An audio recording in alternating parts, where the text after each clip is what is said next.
Okay, so we're going to start off with the PG version, then we're going to go to the R-rated version. So the PG-rated version is that reality is an infinite, intelligent, creative fractal, meaning that it is a ever-perpetuating infinity of creative intelligence. And what this basically means is that reality on an ultimate level is pure existence itself. Now, the way to identify what I mean in your experience right now is existence-ness, the presence of existence. Ness meaning the suffix for the presence of, existence meaning to be.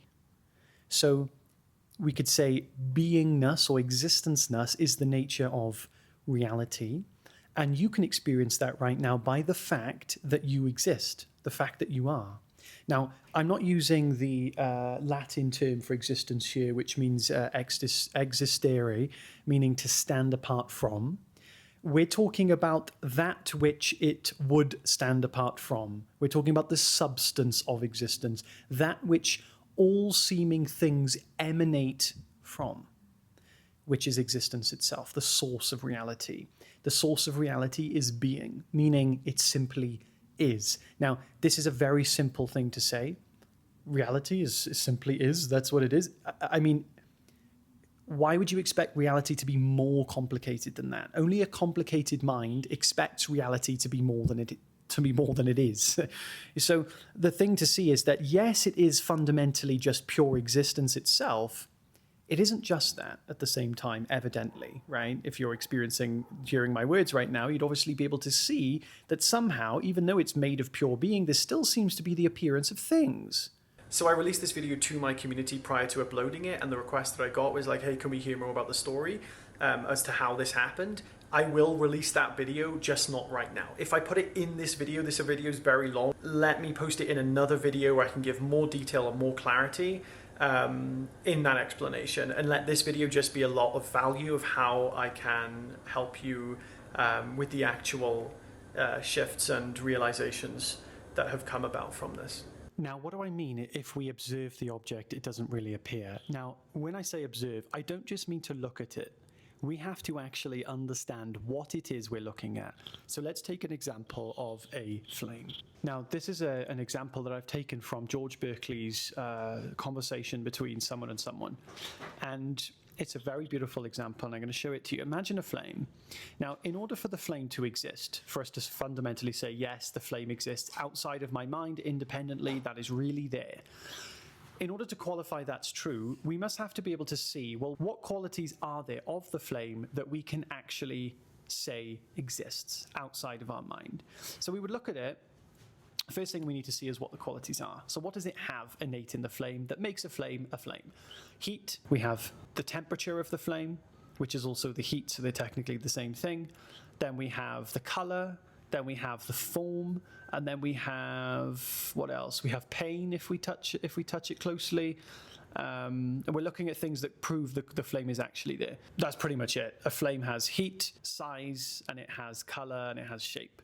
So what we need to do now is to learn to reduce the flame down to its fundamental qualities. For example, what do the qualities depend upon for their existence of the flame to be? So the first thing is we're going to look at is the color.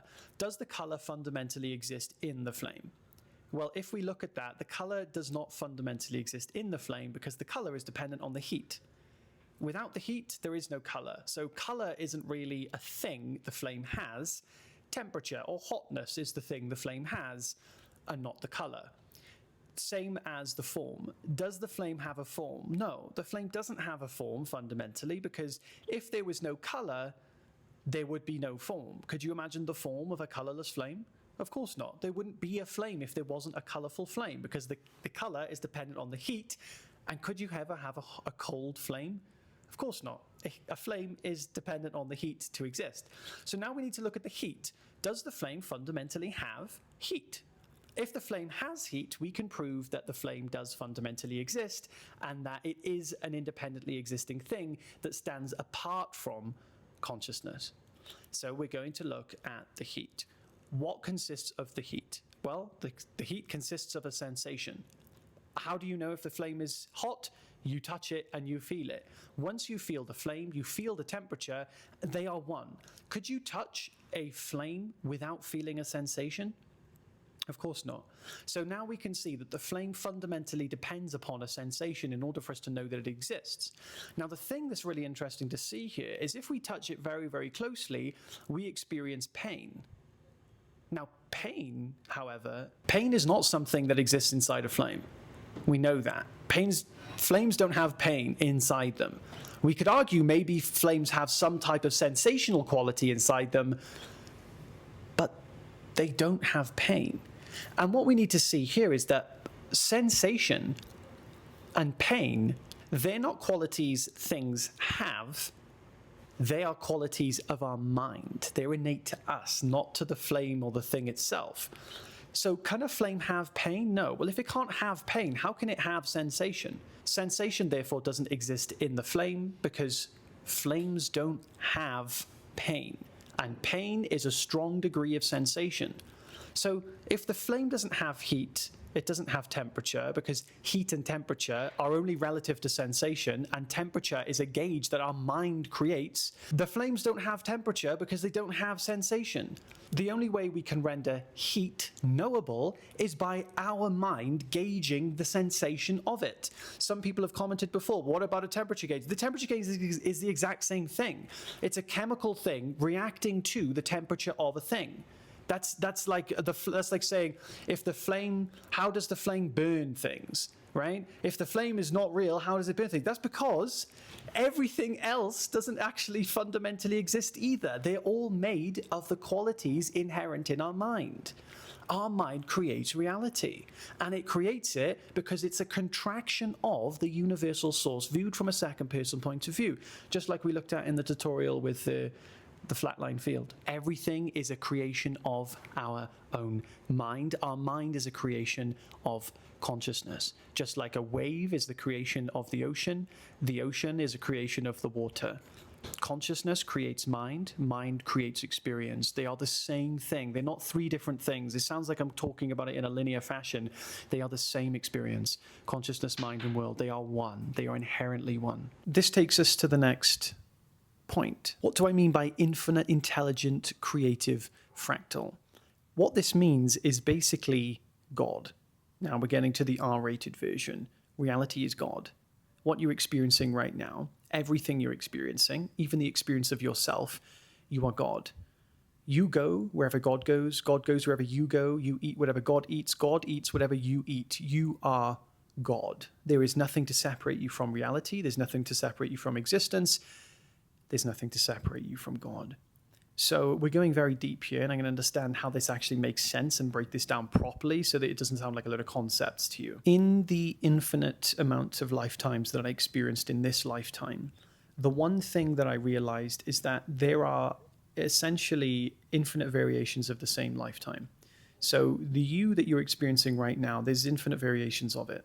And they all go from higher to lower vibrations. You with a hat on, you with glasses on, you with whatever on, you with a different girlfriend, you with a different husband, and they're varying degrees. And there are higher and lower vibrations. The higher vibrations, they go very quick. For me, in this experience, they went very quick. And then the lower vibrational lifetimes you get, the slower they go, the more dense they go, and the slower they go, the more suffering there is, and the more suffering there is, the slower they go. And this is what hell is. Imagine being stuck in a perpetuating cycle, going lower and lower and darker, and every time it gets darker, it gets slower and more painful for infinity. You see, that's hell. Going through that process, you're going through the depths of hell. And people think hell is a place. No, hell is a variation of lifetimes that are on the lower spectrum of light. You could think of it as like we have spectrums of light in the physical world. You have spectrums of light in terms of density of God. You could put it that way. Now, it never goes dark. This is the thing. There's no complete darkness. There's just a very small degree of light. So you can never really go as dark as dark. There's no such thing. But it may as well be there. It may as well be like that because it is Ridiculous. Now, what this means is that you can find your way back to the light. You see, as long as there is light, there is a way out. So what I'm saying is, what I went through, there was a way out, because I didn't go into complete darkness, because it's not possible for there to be actually complete darkness. There's only possibility to go to a very, very, very, very, very small degree of light. And you could consider that to be the opposite end of God. Now, imagine God is like a moving shooting star. Well, when it leaves this vapor trail, this light trail, the back end of that is basically hell. Now, hell from a human point of view, it's not ultimately hell. That's just how we would describe it, because that's exactly what we've made it to be. So I'm going to leave a video where I share more on this, where you can understand more about that. I don't want to go too much into this right now. I just want to help you understand the nature of reality as simply as humanly possible. So because I went through all of these lifetimes, what happened is that when I came back to this lifetime, which isn't the same lifetime at all, but it was as though it was the same lifetime, everything I had learned from seeing every possibility started to come to me in this lifetime. So everything I learned was so overwhelming. You can't possibly, like you've lived this lifetime, right? Maybe you're in your 20s, 30s, 40s, 50s, 60s. You've lived this lifetime. How much of your lifetime do you just remember, like off the top of your head, right? Like none of it. Imagine living an infinite number of them.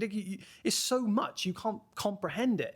So what happened was, in this lifetime, the manifestation of the higher vibrational learnings and things I learned came to me like a manifestation. I manifested it in the conscious world to be able to receive it back to myself, to go, oh, it's like sieving out all the nonsense that I didn't really need to remember or know about, and getting to manifest it again in this lifetime to bring it back to myself so that I can comprehend it on an even deeper level.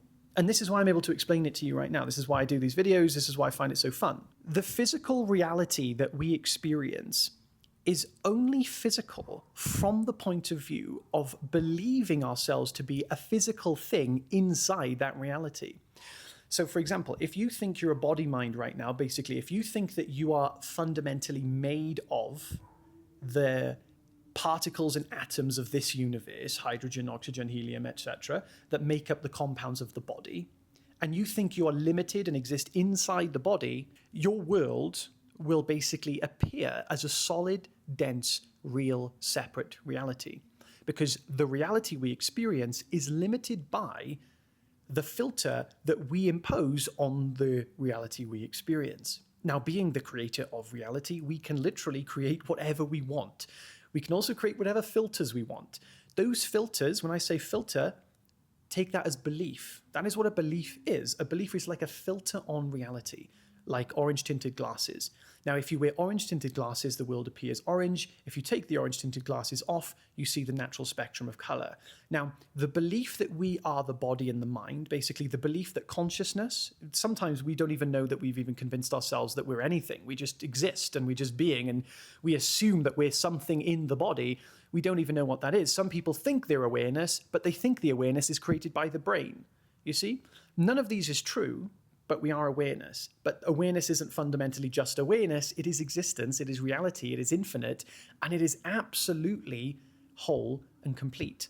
Now, when we think we're limited to the body, we basically create this belief that says, what I am is limited, temporary, and finite. Now, this is perfectly fine, but that model of reality, as you've experienced, is what creates suffering.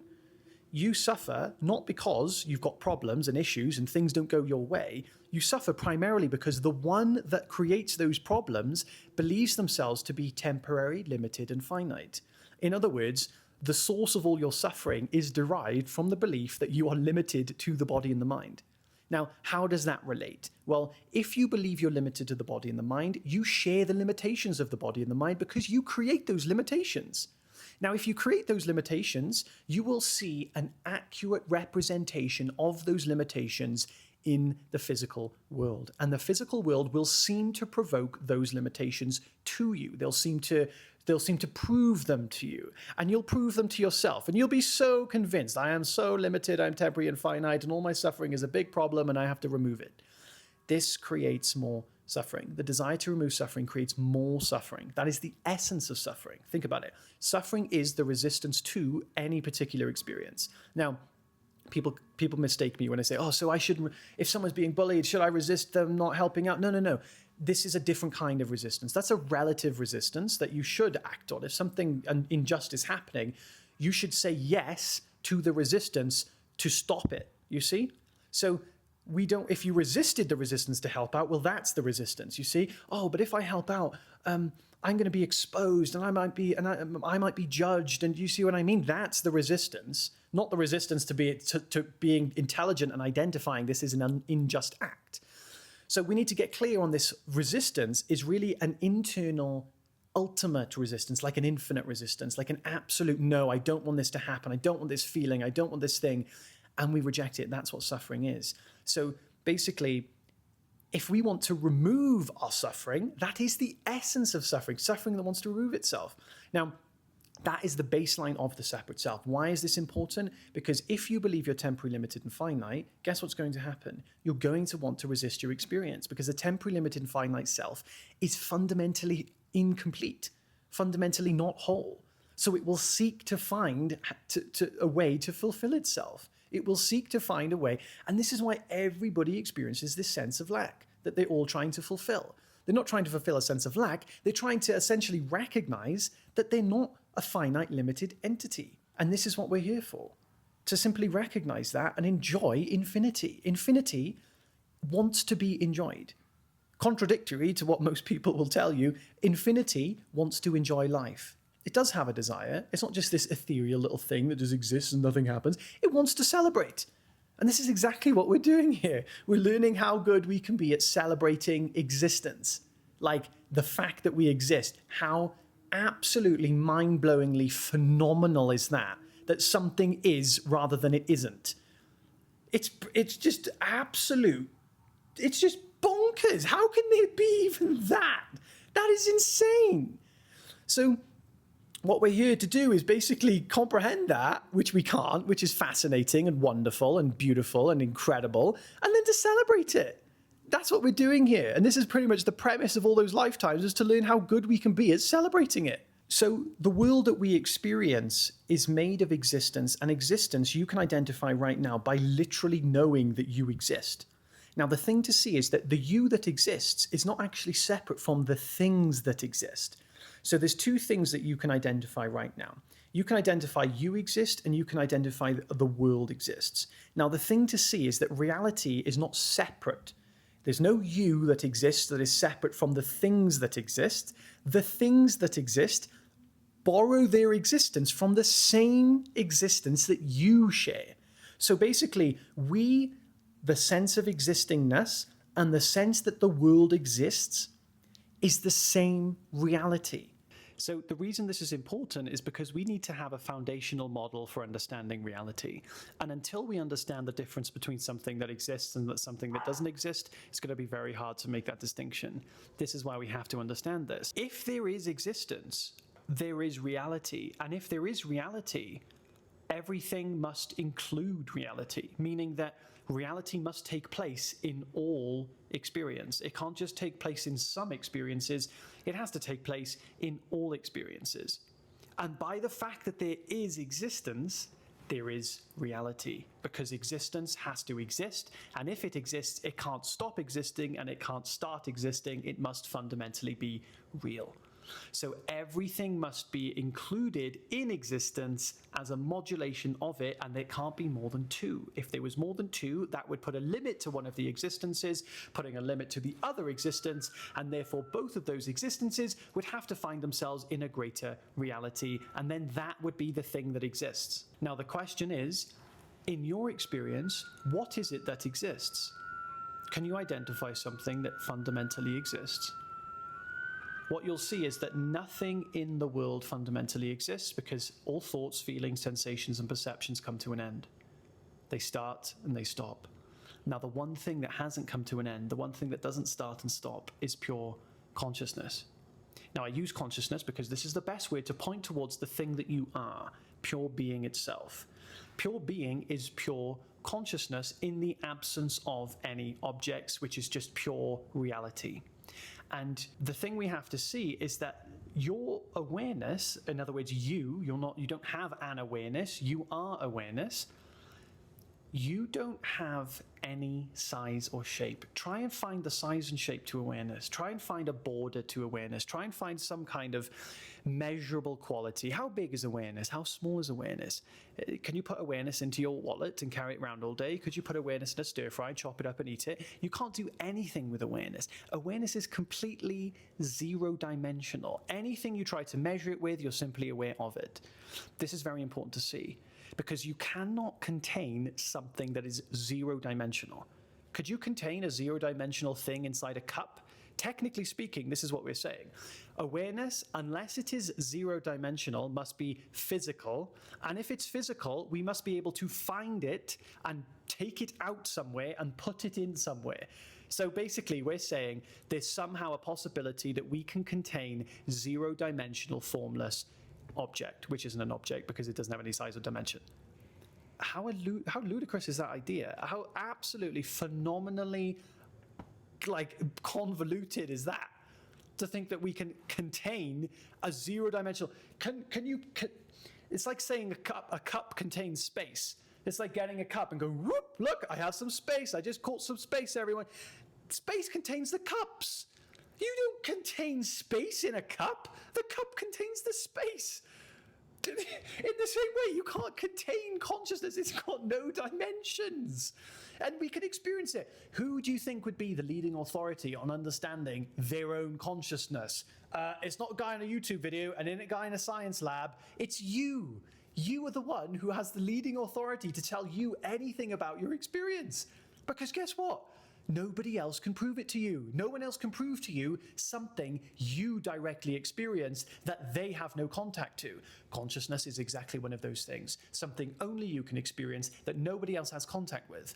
My video, they're there just for inspiration. They're there to share some ideas. You don't have to take them so seriously. However, if you do take them seriously, which I would strongly recommend, you need to see this fact. You are the leading authority over what anybody says. This is a guide to get that authority so you can see for yourself. If we agree on these terms, that something that exists must fundamentally exist and something that is real must be fundamentally real and must be present, therefore, in all experience, and those two things must not start and end, come and go, and essentially are ever presently infinite, meaning not finite and not limited to anything, they're self-creating, essentially, and self-sustaining, then we would have to agree that experience must contain existence and it's made of it. Now, let me ask you this. Could an illusion know something that is real? Obviously not. Something that isn't real cannot know something that is real. If there is existence, and you know that by knowing that there is existence, even if you don't know what it is, you know that it is, then you know that what you are must be real. Because if you weren't real, you could not know reality. And you don't even need to know what reality is. Like I said, you just need to know that it is. Because the fact that you know that it is tells you that you yourself cannot be an illusion. You yourself cannot be unreal. Therefore, you exist. I know, shocker, you exist, you're actually there. Exist in the sense that you are fundamentally real and you are true. And now, what is the definitions of something fundamentally real and something fundamentally true? Has no start, has no end, is absolute. You're not just like a passing movement, just like the hand analogy, you're not just a dream, you are the source of reality. You are reality exploring itself. Reality conversating with itself, reality understanding itself. If you hear this sound right now, the sound of my voice, the sound of the click, something hears the click. The thing that hears the click is obviously aware. You have to be aware of the click to hear the click. If you can't hear the click, you're not aware of the click, there is no click. You are hearing the click. That which hears the click is pure awareness. It's simply a fact of being aware. And it's not limited to the body and it's not limited to the mind, because the mind is an expression and an emanation and a localization of it. Just like a wave is a localization, manifestation, or representation of the water. So too are our thoughts, feelings, body, and mind. Now, this basically says reality is completely not made of something fundamentally solid. In fact, it's not. Reality is not made of anything solid. It is literally made of the awareness of it. So your experience right now, when you see the objects, the one that sees the objects is actually creating the objects, meaning perception is what the world is made of. The world is made of perception. Nothing is ever perceived. So if you try to perceive an object right now, your mind says, old conditioning says, I see an object. I, individual consciousness in the head, perceive through a sense faculty of my body, which I am limited to, and outside in the external world, there is an object there which I am capable of seeing. This is completely false. So what's really happening is that the one that perceives is basically creating a hologram of the experience it's having. So we're both the experiencer of it, the creator of it, and the thing we are experiencing all in one. So I wanted to show you this little clip, and I'm going to explain, hopefully visually for you, about how there can only be being, which is essentially pure awareness, pure being, pure existence, and then how there can seem to still appear to be something else. This is probably going to be the best visualization of it, and I'm using a sound wave. If we zoom out, it looks like something, right? That looks like a flatline field where there's nothing, and this looks like something, right? But if we zoom in to the something, we find it's actually made of the nothing. The closer we get, the closer we look. If we could go closer, if the system let me, it would just be a one straight line. So, but if we zoom out from a second person perspective, oh look, it's becoming to be something. You see? Absolutely nothing becomes absolutely something. But if we actually look at the something, we never find anything. It's made of a flatline field. So reality is essentially absolutely unmanifest, pure creative potentiality that vibrates. The closest English words we can use for this is that it vibrates like a thought. If you think a thought right now, just think of the thought wave. Don't think of a wave, think the thought wave. What you're doing is you're contracting consciousness. You are consciousness vibrating within yourself. Wave, wave, just like this sound wave. Obviously not physically like that, but that's the closest representation we can have to the thing that's actually happening. In the same way, our entire experience is a vibration. That's the closest word. I'm not saying it's exactly a vibration, like if I was to ding a bell, but it's a vibration like. And we only experience it as the something, right? Which is what we call, this is like an object, right? The objects in the world.